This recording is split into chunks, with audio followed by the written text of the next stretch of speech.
Okay, you'll have to excuse my voice, but this is happening right now. So we've taken everything off the walls, put it all in piles here.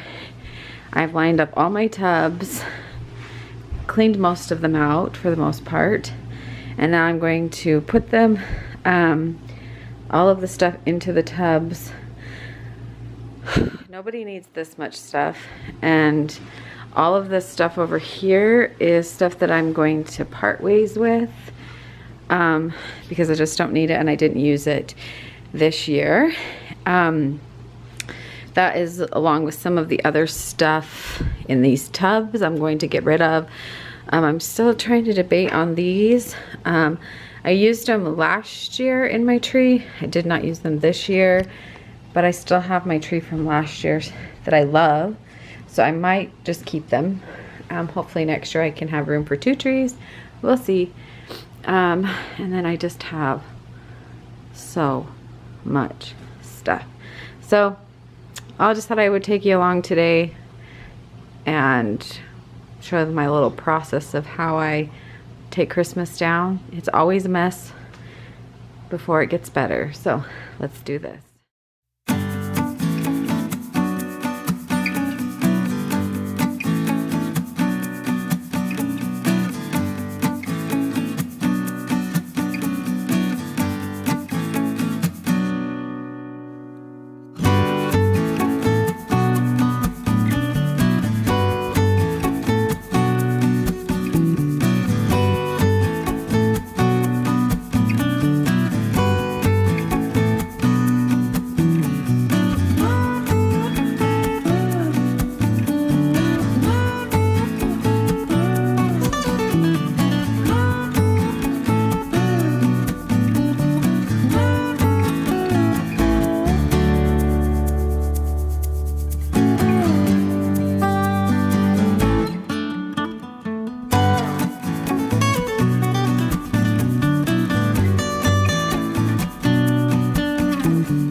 I just wanted to show you really fast. So this is what our King of Christmas tree bag looks like. And we fit our Christmas tree, my kids' Christmas trees, and then the Christmas trees I had out on my porch, all in this little bag.